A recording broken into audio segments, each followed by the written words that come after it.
sui, yo soy, watashi wa na noon, ego su. I am Chris, and this is Chris in English.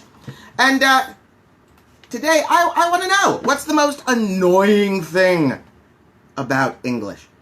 You're out there, you're studying English, you're learning English, you're working really hard. What's the most annoying thing about English? Is it irregular verbs? Is it having to memorize so much vocabulary? I want to know. I'm interested because by knowing what's annoying for my students, I can make it more exciting for my students. How are you guys doing? I hope you're doing well. I am safe. I am well. The world is great. Today's the last day of summer. It's true. Tomorrow summer is over. Tomorrow autumn begins. And of course, as everybody knows, what a weird and wacky summer this has been. Usually during the summer, we go to the beach all the time. Didn't go to the beach very much this summer. Usually over the summer, take trips to great and exciting places. Didn't take many exciting trips this summer. Mostly stayed home and tried not to get stupid coronavirus. How are you guys doing? I hope you are safe and healthy and well. What are we going to do today? Well, we're going to start off with some fun facts. We're going to learn the word of the day, of course. I'll give you the election report. Our English today, we're going to talk about irregular nouns. Last week, we talked about nouns that are always plural. Nouns that don't have a singular form. Scissors. Pants. These are nouns that are always plural. Today we're going to talk about irregular plurals. Nouns that become plural not by adding s, not by adding es, but by making a complete change. And that's what we're going to talk about for our grammar today. I hope everybody's doing well. Let's get to it. After a delicious sip of delicious coffee.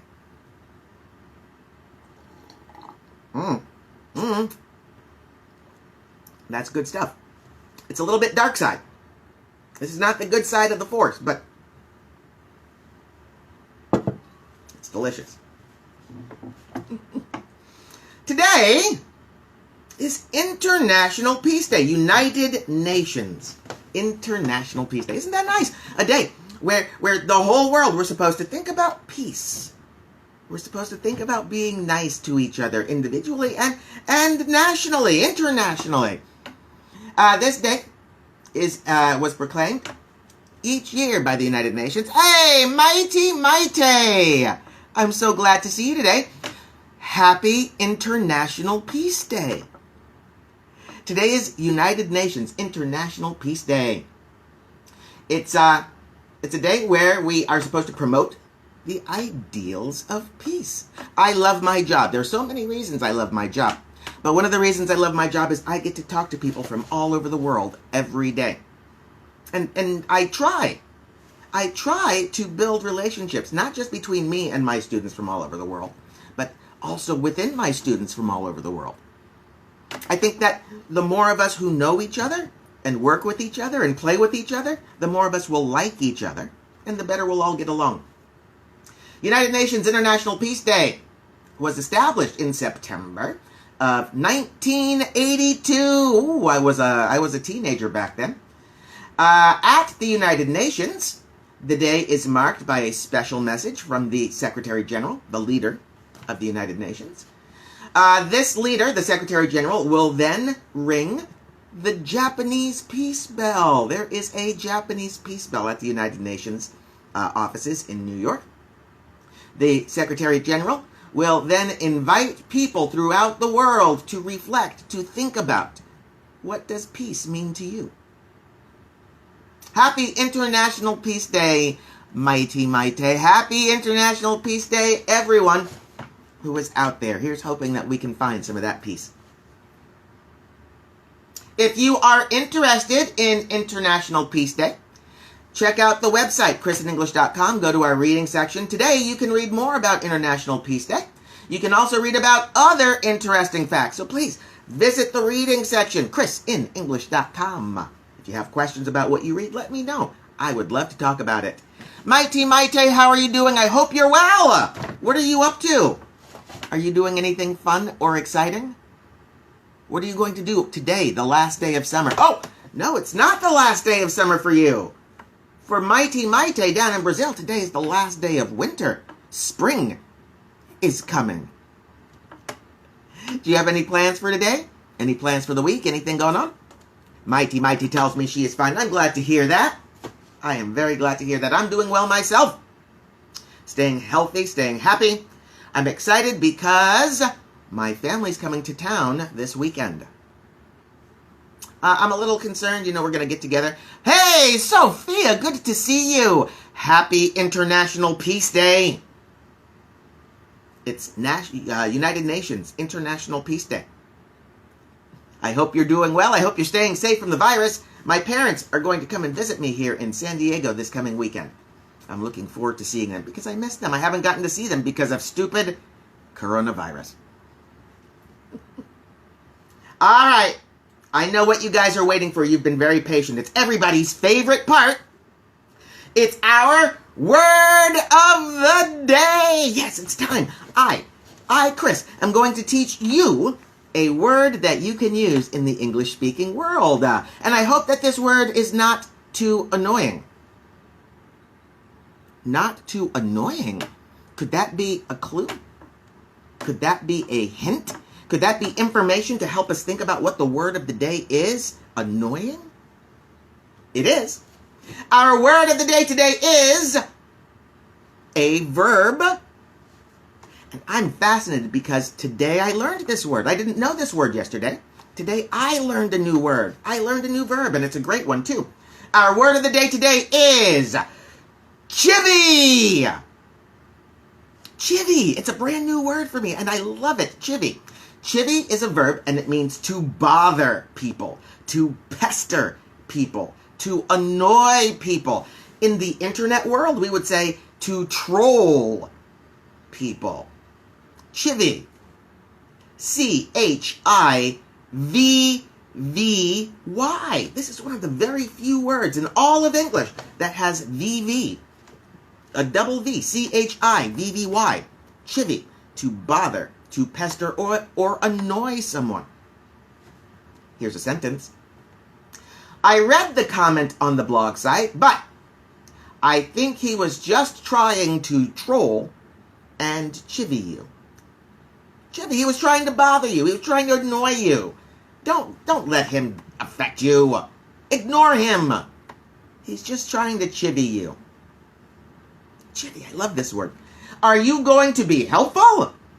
Or do you just want to sit around and chivvy? Do you just want to sit there and be annoying and be bothersome? Chivvy, I love this new word because today I learned a new word. Chivvy. Do you have a sentence using our word of the day? I hope you do.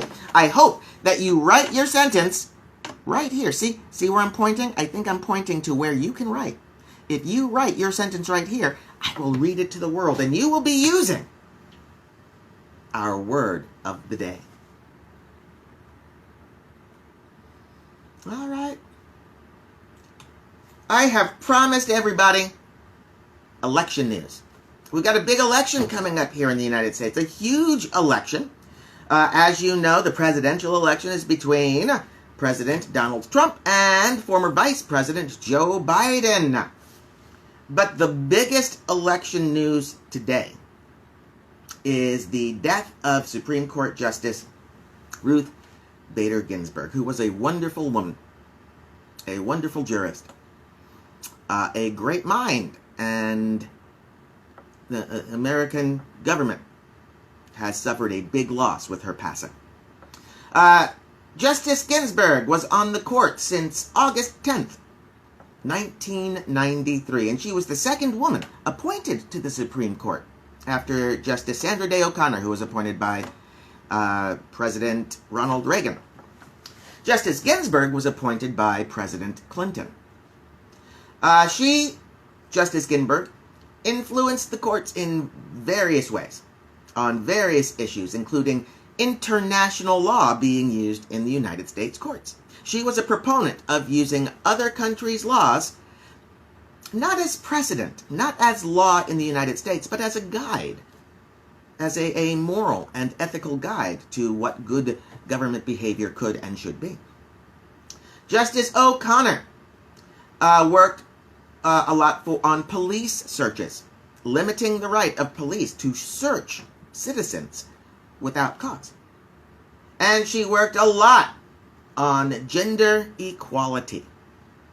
Famously, there was a military academy in the United States, VMI, the Virginia Military Institute, which was all male. Only men could go to this university, could go to this academy.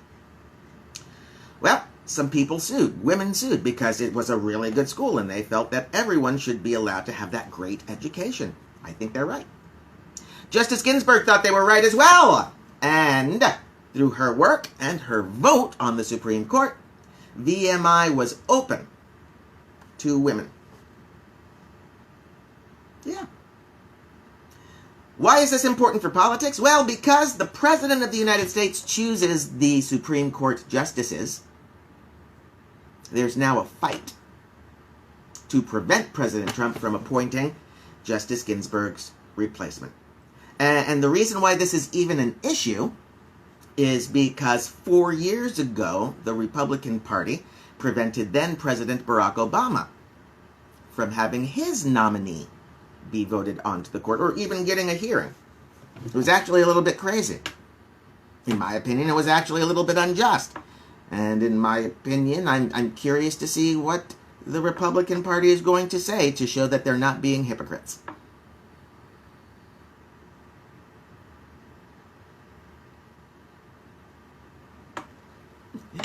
Here are your poll numbers for today. Joe Biden is leading nationally.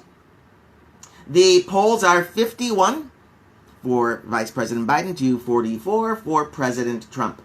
That is, that's 6 points? A 6-point difference? 7-point difference. Yeah, that's the national numbers, and as I've been telling everybody for a long time now, and you'll continue to hear me say it, the national numbers mean almost nothing. Because we don't have a national popular vote for president in the United States. It's vote by state. So here's 2 states that are important to this election, Florida and Texas. In the last election, both Florida and Texas voted for President Trump. But and to be honest, Texas almost always votes for the Republican candidate. But this year is a little bit different. This year, President Trump is ahead in Florida only by 2 points, whereas he should be double digits ahead. He's also only, he's losing in Florida by 2 points. He's losing in Florida by 2 points. So, even on the state race, when we look at the Electoral College and look at the way the states are voting, Biden is also still ahead. Keep listening, keep watching. We're not done yet. Susie Q, good to see you. I hope you're doing well. Our word of the day, Susie, our word of the day today is chivvy. C-H-I-V-V-Y, chivvy. It's a verb, and it means to bother or pester or annoy people, to troll people. It's a great word. I learned that word today. I teach English, Susie. Susie, I teach English. And today I learned new vocabulary. Everyone learns new vocabulary all the time. Speaking of vocabulary, here's our grammar for today. Today we're going to talk about irregular plural nouns. Irregular plural nouns. Should be easy, should be fun. Will be easy, will be fun. As you know, almost always when we take a noun and make it plural, what do we do? What do? We add S. Coffee cup. Coffee cups.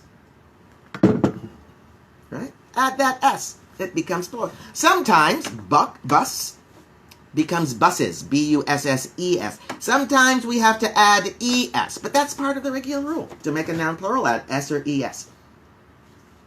There are nouns where we don't do that, where we can't just add an S to make it plural. We have to change the word completely.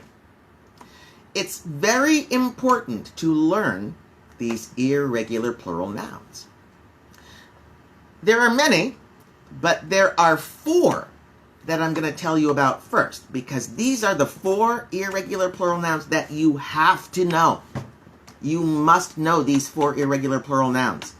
For your English to work properly, you have to be able to make these nouns plural. Danny girl! Oh, Danny girl, the pipes are calling. I'm glad to see you, Danny girl. I hope you're doing well. We're talking about irregular plural nouns.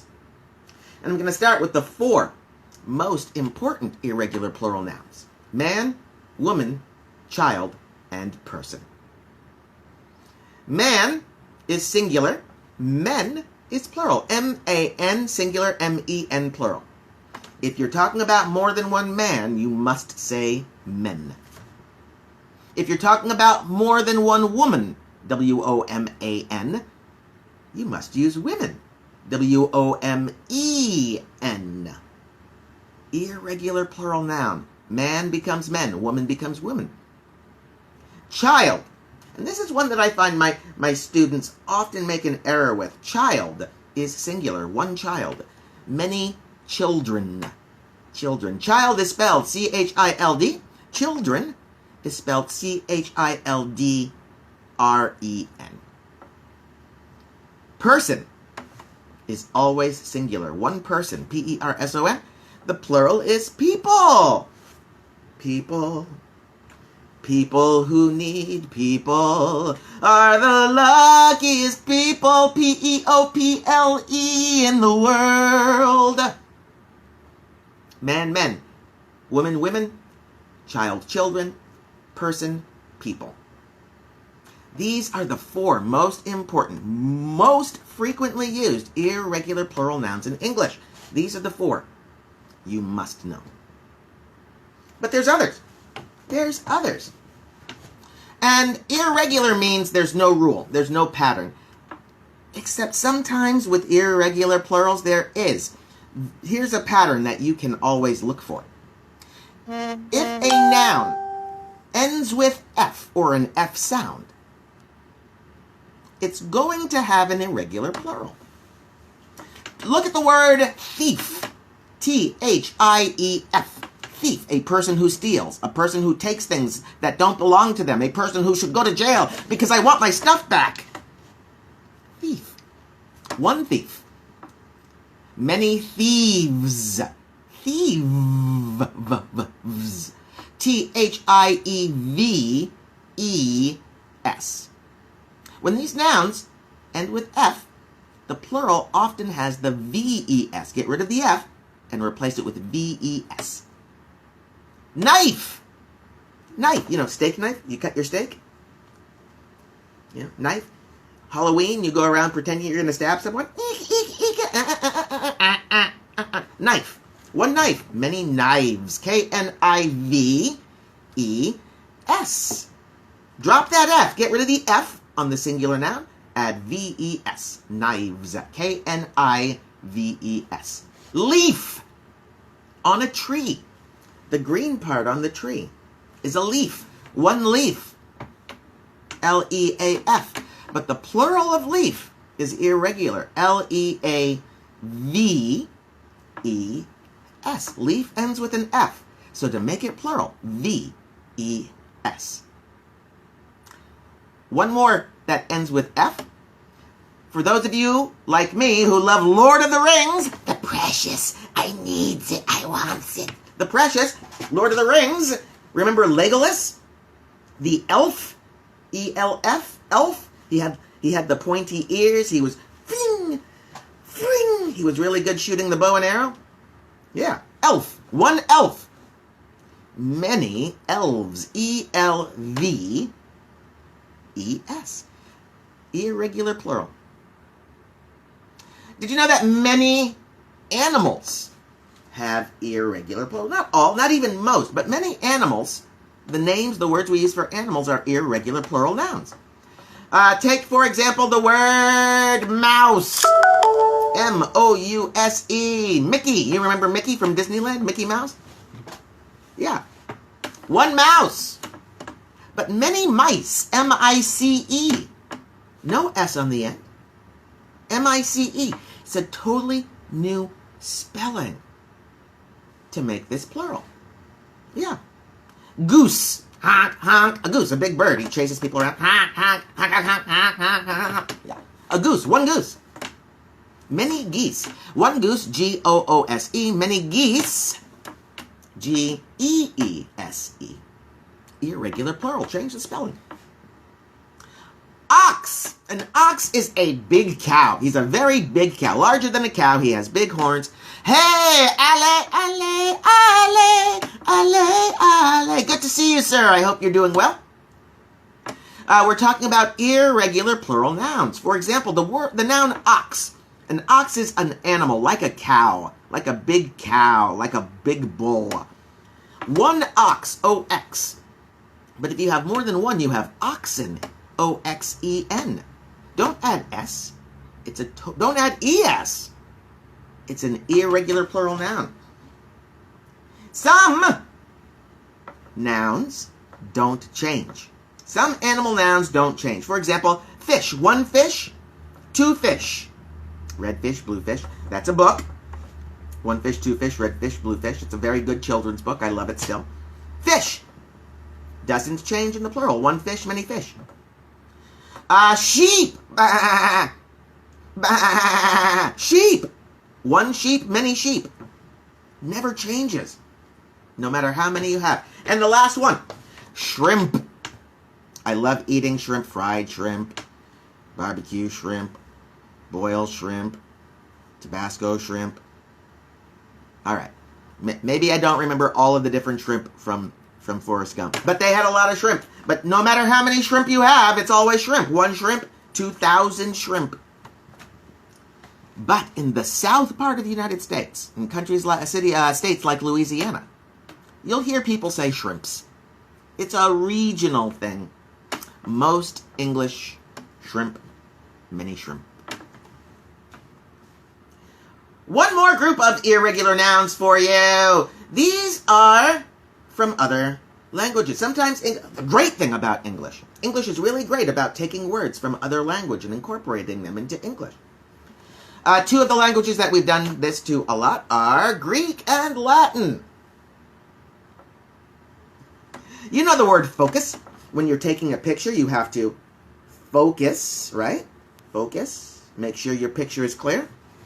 That's the verb form. But focus as a noun is something that you are concentrating on. One thing that you're concentrating on is your focus. But focus has a plural. Foci. F-O-C-U-S is the singular, focus. Foci, F-O-C-I, is the plural. Oh my goodness! An irregular plural. You have many focus, you have foci. There's a word that's very commonly used in the world today, and that word is data. Information. Data. But did you know that data is plural? It's always plural. Sometimes we use it as singular, but we're wrong. Data is always plural. The singular form of data, one piece of information, datum. D-A-T-A is data, the plural. Datum, D-A-T-U-M, is singular. One piece of information is datum. Interesting occurrences. Weather conditions. These things are called phenomena. Right? A hurricane is a phenomenon. Singular. Phenomenon. P-H-E-N-O-M-E-N-O-N. Phew, so many N's. Let's do that again.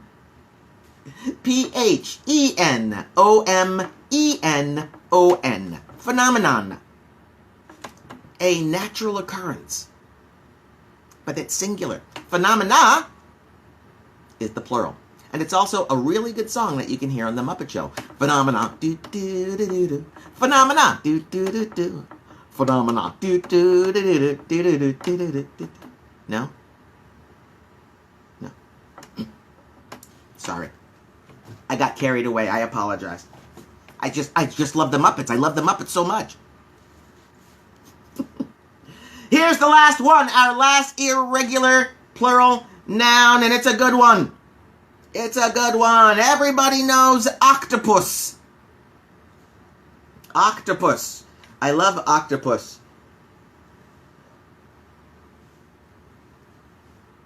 Octopus. But what if you have more than one octopus? What do you have? Nobody really knows.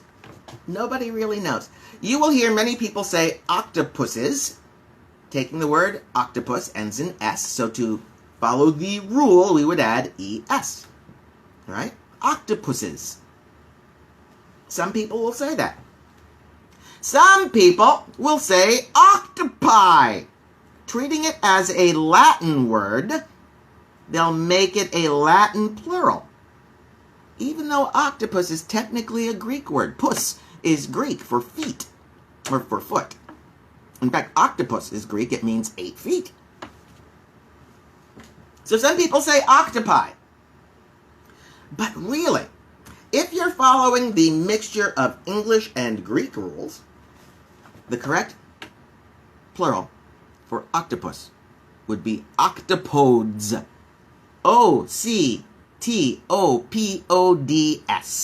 Octopods. Many octopuses. Now, what do most people say in English? I've heard octopi, I've heard octopuses. And technically, if you said octopuses, everybody would understand you. You would be correct all the time. If you said octopi, some people might look at you funny. And if you said octopods, people would think that they don't know what you're talking about. But tell me something. Our word of the day today, chivvy. Chivvy. To bother, to pester, and annoy someone. It's a verb. A new word for me. I learned a new word today. That makes me happy. To chivvy. To bother, to annoy, to pester. Our question of the day today, what is something about English that annoys you? What's the most annoying thing about English? What's the most chivying thing about English? Do you know? Do you want to share? Do you want to tell us? Let me know. I want to hear your answer. We're going to be back tomorrow for the first day of autumn. We'll celebrate fall and falling leaves and cooler weather and holidays. Ooh, looking forward to some nice autumn. We'll talk a little bit about the Padres tomorrow because the Padres made the playoffs. I'm going to save most of the sports for Friday when William comes back with his sports report, but we can't go the week without talking about the Padres getting into the playoffs. Yes, we'll learn more vocabulary. We'll learn more English. We'll learn more grammar tomorrow. And I'll look forward to seeing you guys then. Until then, please remember, my name is Chris, and I love you all.